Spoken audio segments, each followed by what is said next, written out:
Le supplice de Tantale. Dans la mythologie grecque, Tantale est condamné à voir ce qu'il désire sans jamais pouvoir l'atteindre. Quand il a soif, l'eau se retire. Quand il a faim, les fruits s'éloignent.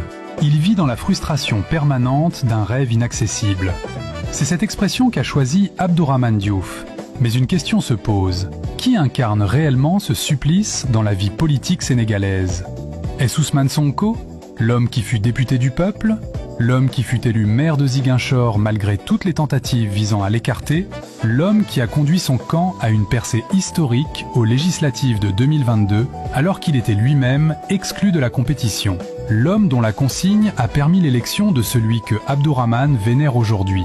L'homme qui fut Premier ministre? L'homme dont la majorité parlementaire a porté l'actuel président de l'Assemblée nationale? Ou bien le véritable supplice est-il celui d'un homme qui, depuis plus d'une décennie, poursuit le succès politique sans jamais parvenir à le saisir? Le 27 mai 2014, Abdourahmane Diouf annonce sa candidature à la mairie de Rufisque. L'ambition est grande. Le résultat, lui, ne viendra jamais. Quelques années plus tard, il devient l'un des principaux souteneurs d'Idrissa Seck. Il porte son projet, il défend sa vision, il mène son combat. Mais en 2019, Abdourahmane ne réussit pas à faire élire Idrissa Seck à la présidentielle. 2 mois plus tard seulement, Abdourahmane Diouf quitte le navire. Puis vient la création de son propre parti, Awalé, une nouvelle ambition, un nouveau départ. Mais les élections locales de janvier 2022 se transforment en nouvelle désillusion. Pendant qu'Ousmane Sonko conquiert la mairie de Ziguinchor et voit plusieurs de ses alliés remporter leur collectivité avec son soutien, Abdourahmane Diouf reste spectateur de la dynamique populaire. Quelques mois plus tard, arrivent les élections législatives. Nouvel échec, nouvelle déconvenue. Et cette phrase devenue célèbre, « Le peuple a toujours raison ». Oui, le peuple a toujours raison. Et c'est précisément ce peuple qui, la même année, permet à la coalition inspirée par Ousmane Sonko de réaliser une percée historique à l'Assemblée nationale, au point d'ébranler les certitudes du régime de l'époque. Parrainage bi gis nga ku fi neex ñun ñii di animer la vie politique ku mu neex nga toog Bougane bul defati dara bu élection yi jotee nga wut dem 30 millions recruter un excellent informaticien mu defal la parrainage bu mucc ayib nga dem jàll. Puis vient l'épreuve du parrainage présidentiel de 2024. Là encore, l'ambition se heurte à la réalité du terrain. Impossible de réunir la dynamique populaire nécessaire pour porter une candidature jusqu'au bout.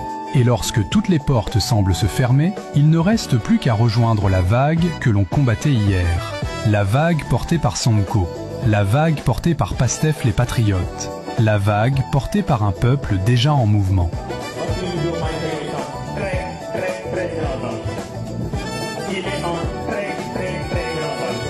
Moom Ousmane Sonko ci boppam xam na ne li muy wax du dëgg moom xam na ko. Alors non, le supplice de Tantale n'est pas celui qui consiste à voir le pouvoir sans pouvoir l'atteindre quand on a été député, maire, leader de l'opposition, Premier ministre et artisan d'une alternance historique, présentement président de l'Assemblée nationale. Le véritable supplice de Tantale, en politique, c'est de passer 10 ans à courir derrière la confiance populaire sans jamais réussir à la conquérir durablement. Car en démocratie, les discours comptent, les ambitions comptent, les stratégies comptent. Mais au bout du compte, il n'existe qu'un seul juge, le peuple. Et le peuple, lui, a déjà rendu son verdict. En politique, la légitimité ne se proclame pas, elle se construit, elle se gagne et elle se confirme dans les urnes. Ceux qui ont connu les défaites devraient méditer leur propre parcours avant de mépriser les victoires des autres.